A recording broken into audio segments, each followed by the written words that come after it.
Seguimos con Vladimir Villegas. Vladimir, yo tengo tiempo insistiendo en salirnos del conflicto y meternos en procesos de paz y de democracia. Que la democracia es la manera de defendernos de los odios, las rabias, las venganzas, porque nos permite dirimir las diferencias con respeto. Lo que pasa es que aquí nadie se respeta. Entonces, yo te respeto mucho. ¿Ah? Yo te respeto. Muchas gracias. Mira, pero esto nos plantea un problema, ¿ves?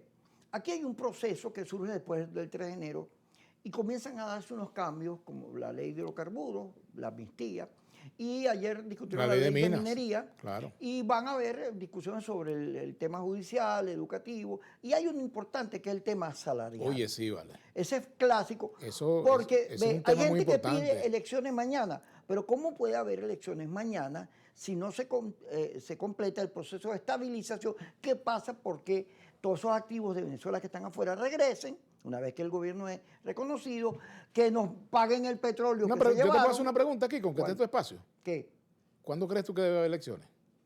Cuando termine el proceso de estabilización. ¿Cuándo termina eso? Como dice Jorge Rodríguez, lo voy a repetir a él, cuando la sociedad, los partidos se ponen de acuerdo y por consenso.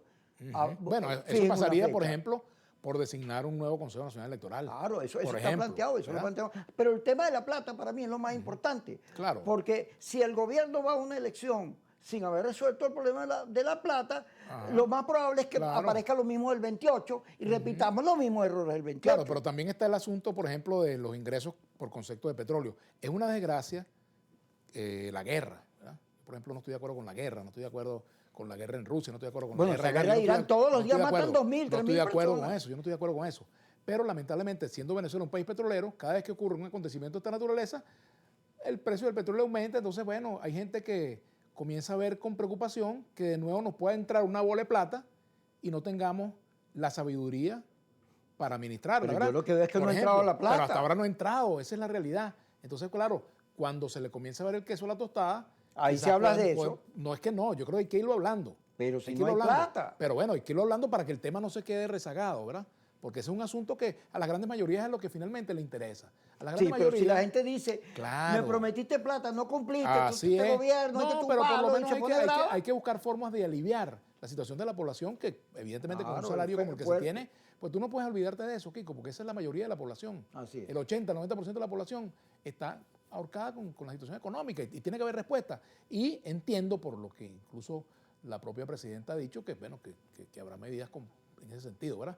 Habrá de la discusión en torno a si es bono, si es salario, pero al final que a la gente le suene algo en el bolsillo y que pueda mejorar su poder adquisitivo. También el sistema de salud. O sea, hay muchos temas que están postergados y que no se pueden quedar en el olvido. Y ahí es donde también entra el papel de los propios empresarios. Aquí debería restablecerse, por ejemplo, formalmente la comisión tripartita. Una situación en la cual los trabajadores, todas las expresiones sindicales del país estén representadas allí, ¿verdad? Los trabajadores, los empresarios y el gobierno, bueno, en una mesa tratando de hacer una hoja de ruta para atacar la problemática social que no se puede dejar de lado porque siempre tiene un gran peso. Pero Vladi, mira, si tú revuelves el oro, lo que está en el Fondo Monetario Internacional, lo que está represado en Estados Unidos, que son dinero de la nación, Citgo, monómero, si tú devuelves eso, más nos pagas el petróleo, lo de las sanciones y hay todo real eso, para pagarle a todo el mundo lo que quiera. Y como dice el dicho, pues, pero si nada de eso ha ocurrido. Claro, pero exacto. Va a ocurrir. Esta es expectativa, va a ocurrir. Ahora, eso no quiere decir que no se puedan ir abordando los problemas de orden institucional. Por ejemplo, que tú no hagas elecciones mañana no impide que tú elijas al CNE, que tú, por ejemplo, que los representantes de los poderes públicos pero si entras en una dinámica electoral, se echa a perder todo. No, perdón, no, es que ni siquiera se trata de eso, pero se trata de para ir a una dinámica electoral, tienes que tener un Consejo Nacional Electoral confiable, ¿verdad? Confiable para todos, ¿verdad? Y también tiene que negociarse, conversarse, dialogar sobre garantías mutuas para el que esté en el gobierno y pierda y para el que esté en la oposición y pierda.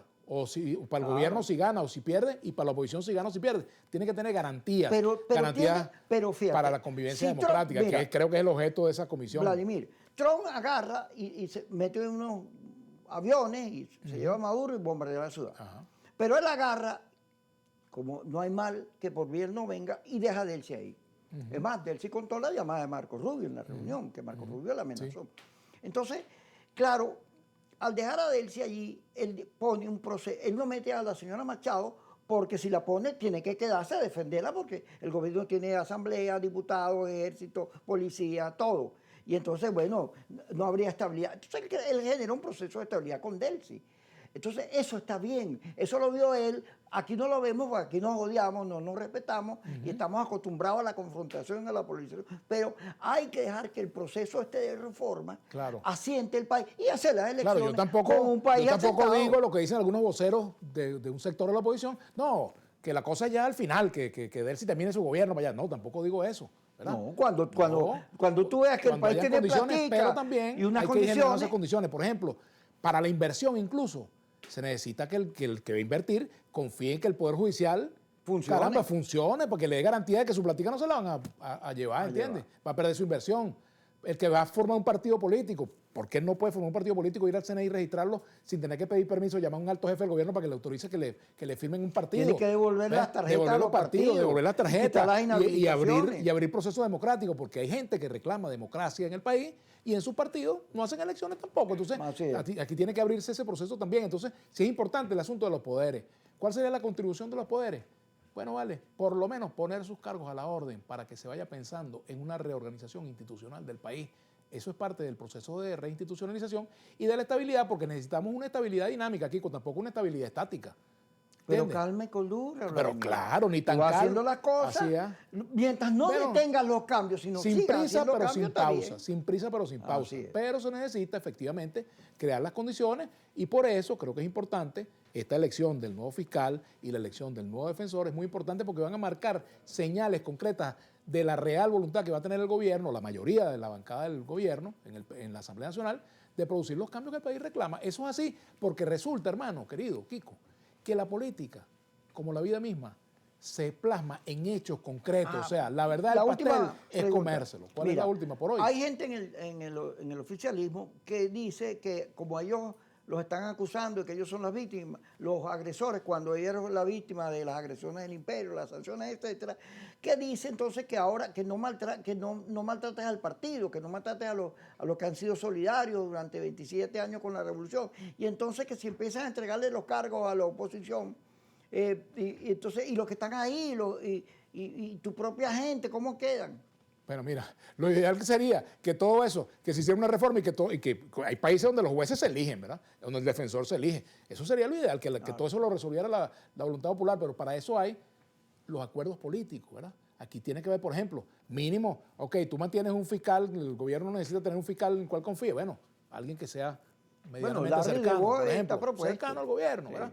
Pero entonces en la defensoría y en los tribunales vamos a jugar al equilibrio también, es decir, que exista eso, que existía antes. Mira, antes en la denostada Cuarta República el fiscal era del gobierno o el contralor era del gobierno, pero los dos no podían ser del gobierno y los dos no podían ser de la oposición y los tribunales eran mezcladitos y también había una tribu de David en los tribunales. Entonces aquí debemos distribuzar, si se cabe el término. ¿Quién tumbó a Pérez? Mira, el papel de Escobar Salón, que era fiscal, contra Pérez. Bueno, vale, eso también formó parte de la dinámica interna de AD, ¿verdad? De AD, es un asunto entre ADECO, ellos son ADECO y se entiende, ¿verdad? No, pero tiene que ver con los poderes. Pero, claro, tiene que ver porque con los poderes. Porque Pérez se caló la sentencia del TCJ. Pérez no, pero hay que reconocerle a Pérez que no... Que era democrático. Que no se quiso quedar en el poder, con toda la diferencia que uno tenía con él. Es decir, por eso que la historia termina de poner las cosas en su sitio, ¿verdad? Y este momento, si se está hablando de la historia, este momento es clave por las señales, ¿verdad?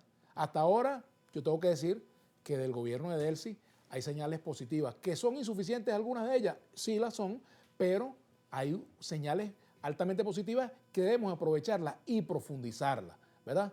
Yo diría que así como Gorbachov aplicó en la Unión Soviética y la perestroika, bueno, pudiéramos estar hablando de una delcitroika. Ojalá se diera ese proceso de verdad donde se dejen de lado todas esas cosas que llevaron a esta situación, el manejo indebido del Poder Judicial, la represión indebida, la censura, la solidaridad automática, ¿vale? Porque los parlamentarios no pueden seguir siendo solidarios automáticamente. Ya me están diciendo que me tengo que ir, fíjate tú. ¿Sí? ¿Verdad? Entonces, mira, la solidaridad hay que acabar con la solidaridad automática y acabar también, Kiko, con la crítica irracional. Entonces tenemos que ir a un estadio... Con la fábrica de mentiras esa que hay en las redes. Ese es mi objetivo. Vladimir, me encanta Kiko, tenerte aquí. Bueno, gracias por haber acompañado aquí en mi programa, Kiko. Bueno, gracias. Nos metimos en aguas profundas. Yo me siento que nos ahogamos. Sí, vale. Yo me siento chévere aquí, Kiko.